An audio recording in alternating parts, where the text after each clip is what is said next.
Audiolivro Primeiro o Reino. Como uma pobre viúva nos ensina os princípios da verdadeira adoração. De Josanã Alves. Capítulo 14. O verdadeiro objetivo da fidelidade. Ellen White declara: Jesus não quer que todos os que estão empenhados em seus serviços sejam ansiosos por recompensas, nem achem que devem receber compensação por tudo que fazem. Richard Foster diz: tudo o que temos deve receber o seguinte carimbo: dado por Deus, propriedade de Deus, para ser usado para os propósitos de Deus. Em 19 de novembro de 1835, o pastor George Miller estava visitando os membros de sua comunidade para lhes fortalecer na fé. Ele se dirigiu à casa de uma senhora que o convidou para descansar um pouco enquanto ela preparava um chá. Sua mente estava tomada pela lembrança da história de um órfão que conhecera naquela semana. A história daquele garoto fez surgir no coração dele o desejo de iniciar um orfanato na cidade de Bristol, Inglaterra. Naquele momento, havia apenas 3 orfanatos em toda a Inglaterra, e nenhum se encontrava na cidade de Bristol, onde ele era pastor. Não era por falta de órfãos. Esses existiam aos milhares, desassistidos e sofrendo. Ele, que era um homem de oração, havia falado com Deus sobre o assunto e esperava uma clara resposta do céu. Enquanto esperava o chá, decidiu olhar os livros daquela senhora e se deparou com a biografia de August Hermann Frank. George olhou firme para o livro. Já o conhecia bem. Já o havia lido 2 vezes e cada vez que lia era tocado profundamente pela história daquele pastor do século XVIII que decidira abrir um orfanato e que tinha por regra não pedir recursos a ninguém para a manutenção do orfanato, que dependia unicamente das respostas às suas orações.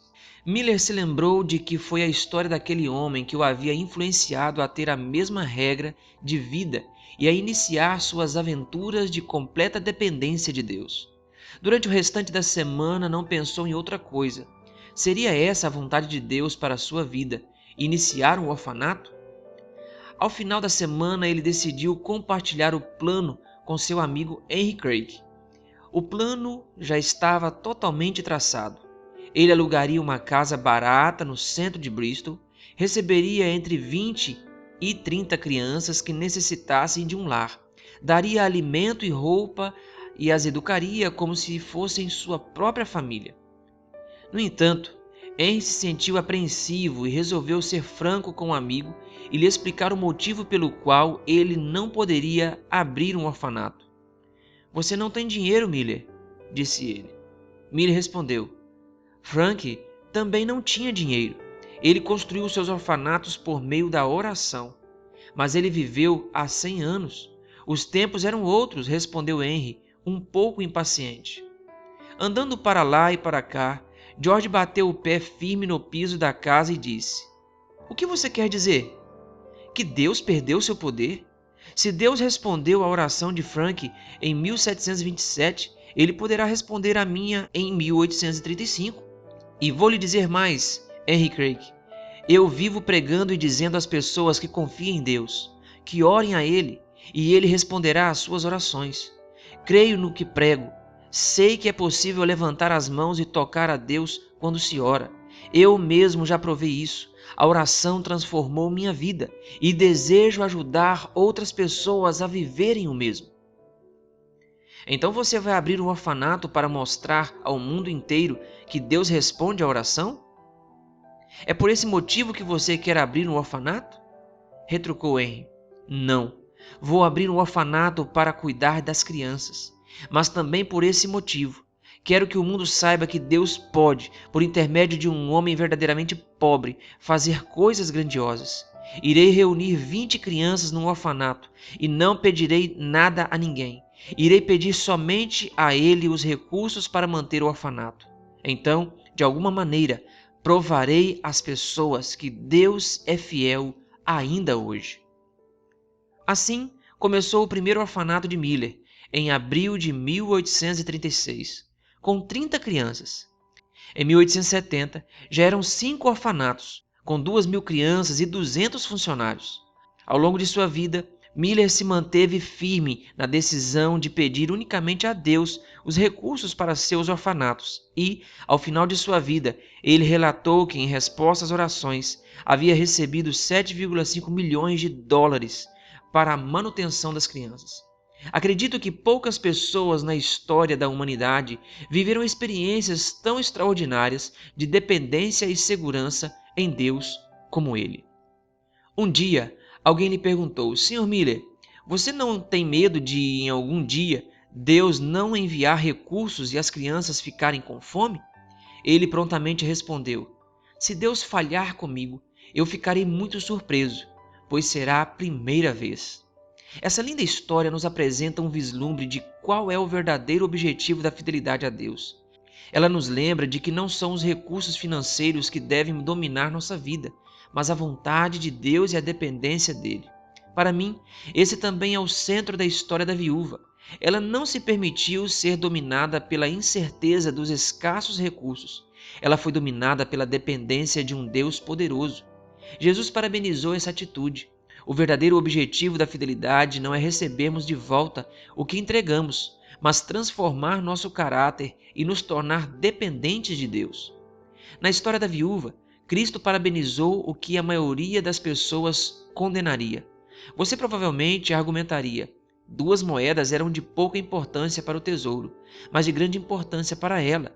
Se ela tivesse dado uma e mantido a outra, ela teria mostrado não apenas piedade, mas bom senso.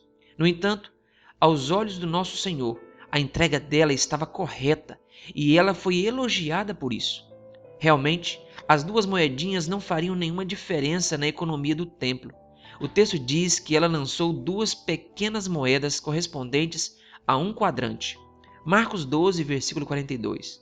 A expressão 2 moedas se refere ao lepton, que era uma pequena moeda de cobre e que tinha o menor valor monetário na economia judaica. Como Marcos estava escrevendo para leitores romanos, ele decidiu transformar o lepton em quadrante, que era mais conhecido para um romano. Para entendermos o valor monetário daquelas 2 moedas, precisamos entender algumas coisas sobre a economia da época. Quando uma pessoa terminava um dia de trabalho, ela geralmente recebia 1 denário como pagamento. A moeda que a viúva entregou no templo valia 64 vezes menos que 1 denário. Ou seja, as 2 moedas correspondiam ao pagamento por mais ou menos 15 minutos de trabalho. Era um valor realmente irrisório, especialmente diante da grande quantia que estava sendo entregue pelos homens ricos naquele mesmo momento. Marcos faz questão de deixar claro para os leitores quão pequeno era o valor monetário da oferta, a fim de mostrar que esse sacrifício não faria a menor diferença na economia do templo, mas faria enorme diferença na vida da viúva. Você entende o que é fidelidade agora? Entende que o maior objetivo de nossos recursos não é manter a causa de Deus?